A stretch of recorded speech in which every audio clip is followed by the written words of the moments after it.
Very, very, very good evening, good day to all of you. I hope you're having a wonderful time, no matter where you are in the planet, or should I say on the planet. This video is going to be hopefully a brief video on forgiveness. I say brief because I think it's very important every once in a while doing short videos for those of us in a hurry who still want to work on our spirituality and inner growth. Yeah. So I think forgiveness is something that is very similar to the word snow. In which case that, well, apparently the Alaskans have several words for the word snow, and so having one word is just not that simple. So nowadays people throw around that word forgiveness. You should forgive them, you have to forgive that, you should forgive yourself, blah, blah, blah. And honestly, I don't like using the word should because I don't think anyone should do anything. You can just do what you feel to do because that's what free will is about. Your karma is going to come back to you regardless. So forget your shoulding. What do you want to do and what do you want to receive? Yeah.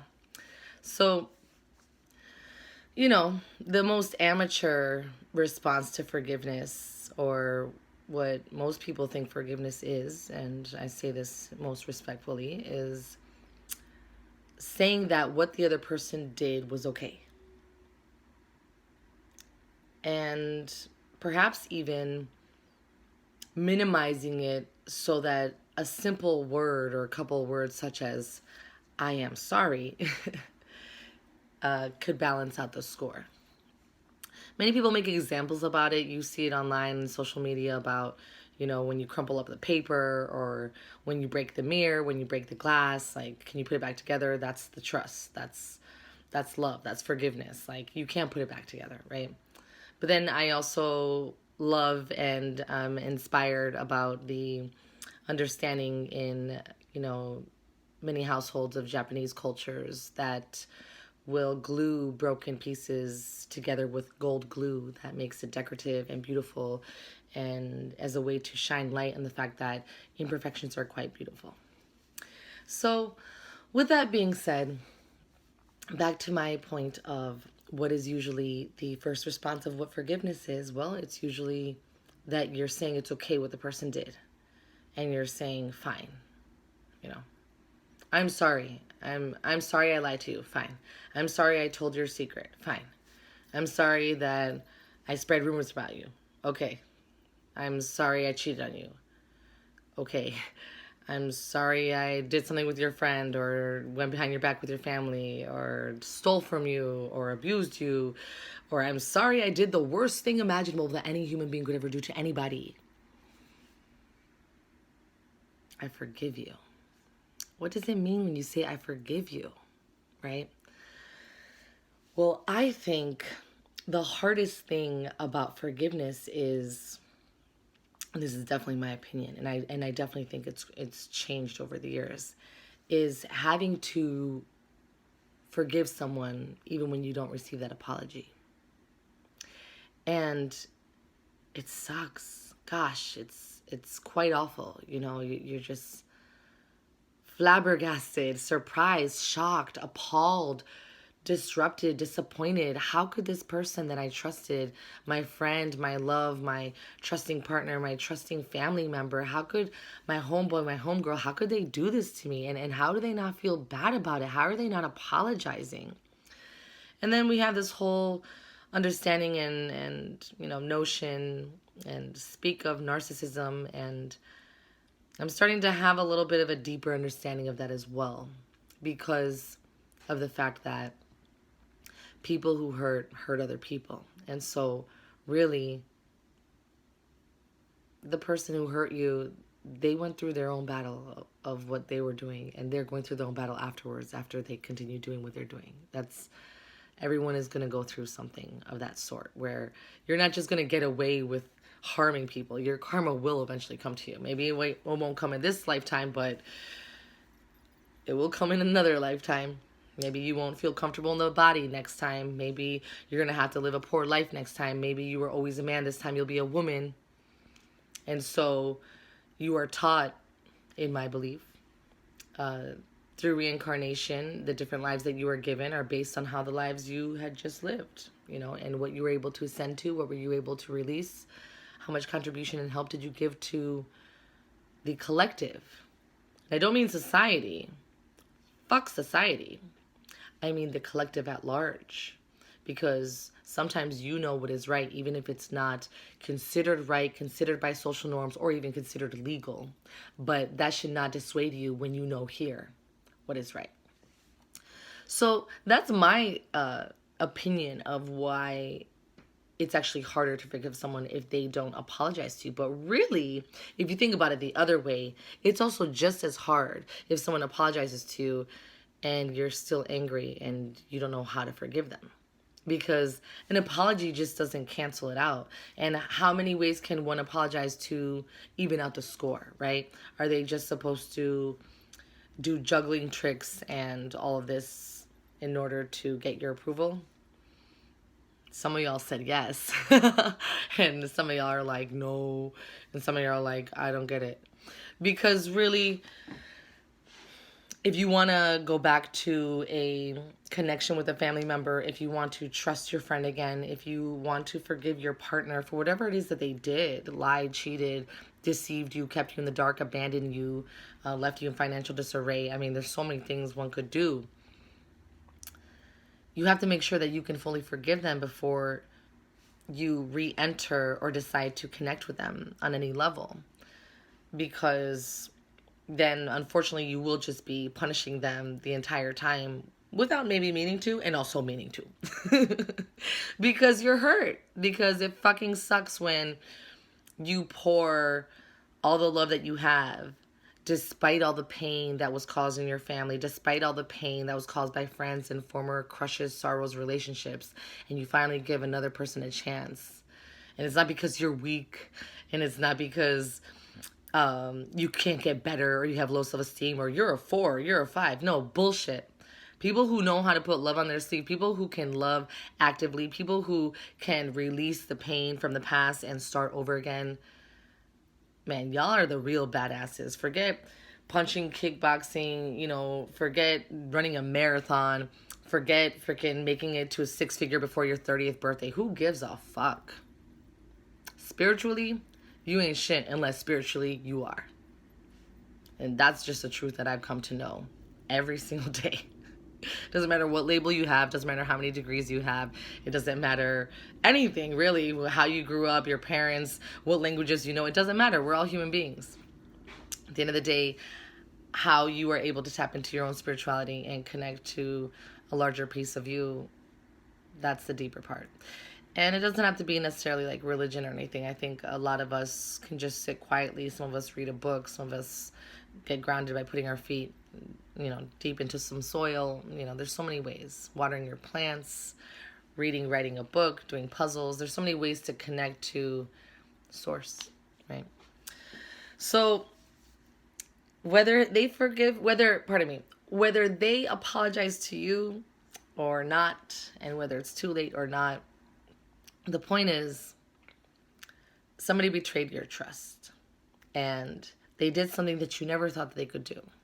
Now, at the beginning or at some point during your process, you usually, will come to that moment where you're just like, I'm never going to do this again. I'm never going to date that person again. I'm never going to date that type of person again. I'll never be in that genre again. You know what? I'm giving up this industry. I'm giving up this city. I'm giving up this country. And you take a collective approach the wrong way. And I don't usually like saying wrong, but you take the collective approach where you presume that because there's a bad apple here, well, for gosh darn sakes, all the apples got to be bad then. Not fucking true. And you know it. You know it. You're just bitter. Even if you have low self-esteem, like, how dare they? How dare they do that to you? You guys were cool. Y'all had an understanding. You shared with each other things and parts of you that were never shared with anyone before. But the thing is, we all are humans, and we all are connecting with all of us, with each other. And so who's to know, who's to prioritize what? Many of us have to learn those lessons the hard way, right? So, one thing that I think is very important to understand, whether you get that apology or not, is that it's going to take time.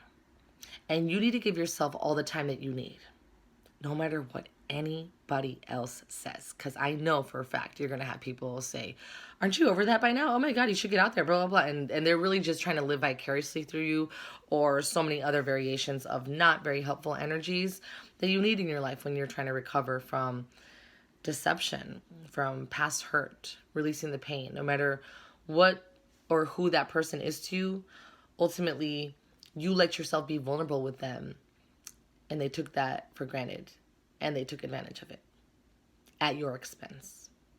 So apology or not, now the real question for you is, do you want them in your life? Now, some of us, gosh, this is going to bother me because I hate when things drop to the floor, so give me 1 second. It's just one of my earrings, but I'm just like, why is it on the floor? It's talking to me like I'm on the floor. Anyways. What was I saying? Okay, in terms of when you decide, what you want with that person. Because if you do want to have an interaction with that person, sometimes you're just going to have to understand that they're not going to reach the level of understanding that you are. And I can make a perfect example when it comes to dance, right? Because me as a dancer, I'm not going to dance the same with someone who understands a traditional form of dancing, someone who was taught by their parents, someone who has danced only on the street, someone who has danced only in classes, someone who's traveled all over the world, someone who's a teacher who only dances with other teachers. I'm not going to dance the same with all of them, right? There's going to be a different piece that comes out of me with every single person. And so like that, not every single person needs all of you. They need to earn that, right? That is a relationship, an interaction that needs to be earned over time. So in terms of understanding if you want that person in your life, it doesn't necessarily mean, it doesn't necessarily have to mean Mercury retrograde. I'm a little tipsy too, to be honest. It doesn't necessarily have to mean that you're all in, right? Some of us have to have distant relationships with people of our own family because we already know, you know what? You lose your shit. You know what? You're drunk and you'll never stop being drunk. You know what? You're bossy, you're narcissistic, and everyone here bows down to you, but I do not. Right? And so there's so many different types of interactions and energies that happen in family dynamic where you're like, you know what? I'm going to have to see you on Thanksgiving and Christmas, or pardon me, any holiday whatsoever, Sunday dinner whatsoever. And so you want to just make peace, but really here, deep inside, I can't trust you. I can't tell you what I'm really thinking when auntie, uncle, whatever is asking me stuff at the dinner table. I'm not going to speak up because you're there. I'll talk to them later. I'll visit them on Sunday, Monday, Tuesday, whatever. So understand that just because you forgive someone, it doesn't mean they're allowed right back into your space. And just because they are allowed back into your space, it doesn't mean that you forgive them, right? Because some of us have to interact with people that disrupted our peace, and we have to work with them after that. Or we run a company together, or we have kids together. I mean, there's so many situationships like that. Now, for me, personally, the way I see situationships is you either choose to be in one, accidentally get into one, or ultimately get into one, right? Because some actually are okay with having situationships because they're like, I'm not looking for anything serious, so that's fine. But in terms of what you need to know, what you want in, your healing process, that's your own decision making, and that's fine. In the grand scheme of things, time will help you heal, but that's also a lie. And I say that because I have met some very mature young guys in their 20s. Yeah, I have. Also immature, of course. And I've also met men that still act like they're 20 in their 40s and 50s. So it absolutely depends on what you put into the time that you have for your actual outcome and results in life. A 24-year-old might have their shit together more than a 65-year-old. Oh yeah, you better believe it. So ladies, Don't get stuck up on the age, because honestly, sometimes modern, new, younger is good. But again, it's all about that interaction. If that person wants to ask for forgiveness and that person is going to change their ways and you're willing to give that a test drive, that's up to you. I would not fully invest right away. And coming from this Pisces spirit, even though I encompass many astrological signs in my chart, and being a Pisces, you are all astrological signs. Fun for us. I like to forgive people. I like to release the pain. I like to let it go. There are people in my family that I still don't speak to today, but I have forgiven them. I released, the pain, and hopefully they are able to one day too. I don't think all of us intend to hurt each other. We all are doing the best that we can in the moment that we know what we know. So really, we're all just running around or walking around bumming into each other all stupid, like just making a bunch of fucked up mistakes. So that's my little mini video on forgiveness. You need to forgive them regardless, because the different words of snow, I could put the forgiveness into this. Release the pain. Don't attach to it, because you're just going to relive it.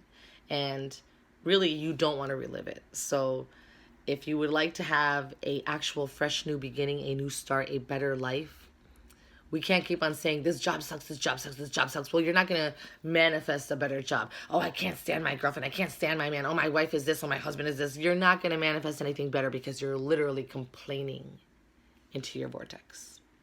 So we need to come from a place of gratitude and understand that, okay, I am not saying what you did was right, but I don't need to attach to my association of it, because I know that I deserve better and will get better. And that's good enough.